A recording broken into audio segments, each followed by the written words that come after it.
नमस्कार, Amar Ujala the bonus में आपका बहुत बहुत स्वागत है। मैं हूं आपका दोस्त हर्ष शर्मा। नरेश शर्मा साहब हेड रिसर्च आर मनी से जुड़ गए हैं। सर बहुत बहुत स्वागत है आपका। जी हर्ष जी नमस्कार, आपके नमस्कार। दर्शकों को भी नमस्कार। नमस्कार सर। अब नरेश सर, मैं आपसे ही समझना चाहता हूं यहाँ पे कि एसेंचर के नतीजे आए हैं यहाँ पर, और क्योंकि आप टीसीएस की बात कीजिए, इन्फोसिस की बात कीजिए, तमाम जो स्टॉक्स से इससे जुड़ते हैं, साफ तौर पे इसका रिएक्शन उस पर होता हुआ दिखता है। आपका क्या मानना है यहाँ पे, किस तरीके की? पिछले 2 दिन से तो हम लोग देख रहे हैं काफ़ी सपोर्ट मिलता हुआ मार्केट में आईटी का देखने को मिल रहा है। क्या ये आगे भी स्थिति जारी रहेगी? हाँ, आईटी ने अच्छा रिबाउंड किया है और अभी हाल ही में अगर हम देखें मेजर जो इंडेक्स हैं, जो सेक्टर हैं, उनमें लगातार दबाव दिखा है, लेकिन हम देख रहे हैं कि आईटी धीरे धीरे रिकवर ले रहा है और कल भी एक अच्छी बाउंस दी है। तो मुझे लग रहा है अभी हाल फिलहाल में आईटी में तेजी लग रही है। और अगर मैं लेवल्स की बात करूं, इंडेक्स के लेवल की बात करूं, आईटी में 38,000 से ऊपर टिका हुआ है मार्केट, इसमें तेजी लग रही है और मुझे जल्दी इसमें 40,000 के लेवल एक्सपेक्ट कर रहा हूं मैं आईटी इंडेक्स में।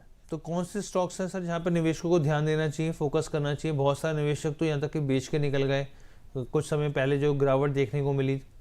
अभी हालिया में देखिए, मेरे को विप्रो बेटर लग रहा है। विप्रो ने कल एक अच्छा ब्रेकआउट लिया है और इसमें अभी हाल फिलहाल में जो लेवल लग रहे हैं मुझे, इसमें आप 255 का स्टॉप लॉस लेके बने रह सकते हैं और मुझे हायर साइड में जो लेवल लग रहे हैं 275 के लेवल दिखते हैं।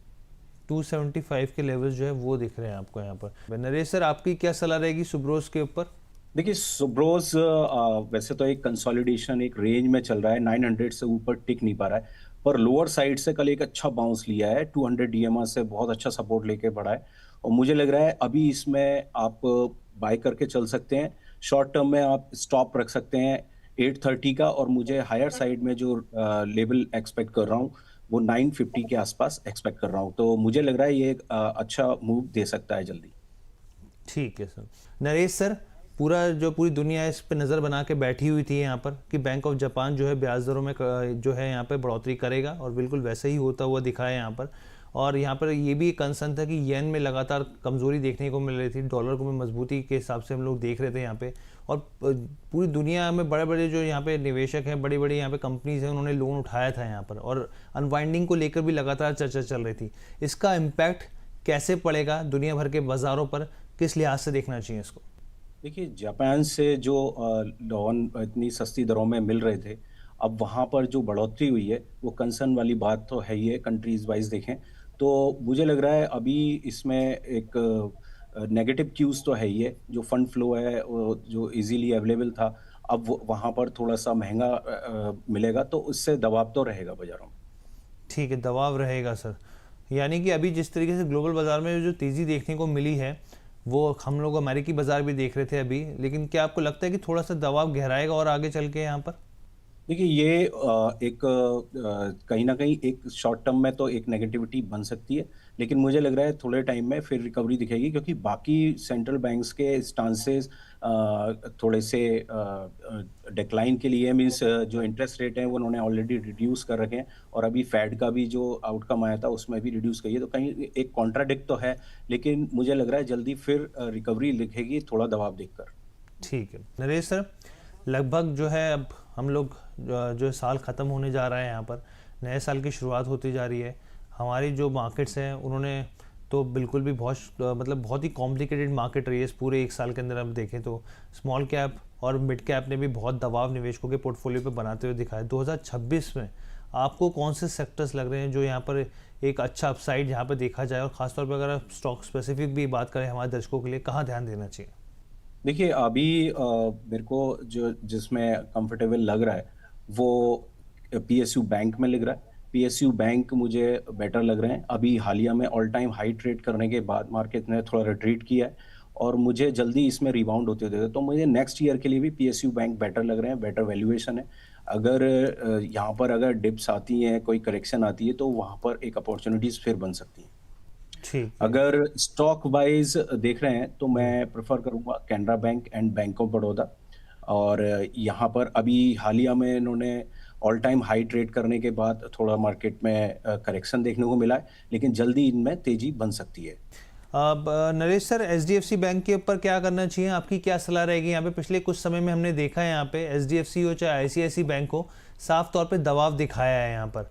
और जो उम्मीद की जा रही थी यहाँ पे कि भाई प्राइवेट बैंक का भी सपोर्ट मिलता हुआ दिखेगा, वो सपोर्ट मिलता हुआ मार्केट को दिखा नहीं है यहाँ पर।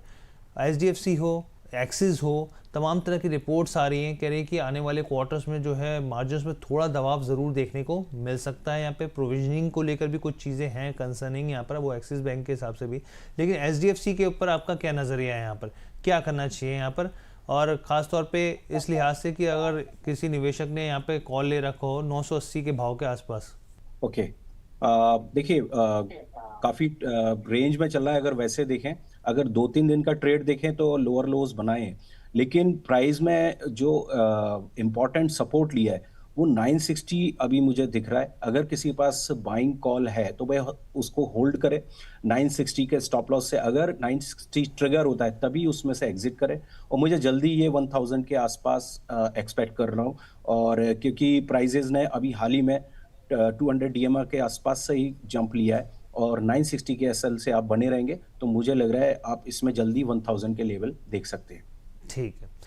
नरेश सर, आपका कोई काउंटर जो निवेशकों को शॉर्ट टर्म के लिहाज से जहाँ देखना चाहिए? हाँ, देखिए, अभी हाल ही में अगर कल की बात करें तो कैपिटल मार्केट इंडेक्स में एक अच्छी तेजी बनी है, और मुझे जो स्टॉक अभी लग रहा है वो निप्पॉन इंडिया है। आप इसमें बाय करके चल सकते हैं। अभी ये 915 के आसपास है, और मैक्स टू मैक्स इसमें स्टॉप लॉस रखना है 870 का, और मुझे जल्दी ये 1000 के लेवल देखने को मिल सकते हैं। ओवरऑल जो पैटर्न बना हुआ है, काफ़ी कंसोलिडेशन के बाद ये ब्रेकआउट हुआ है, और जल्दी ये ऑल टाइम हाई ट्रेड करता हुआ दिखेगा। सर, निप्पॉन लाइफ इंडिया की बात कर रहे हैं आप?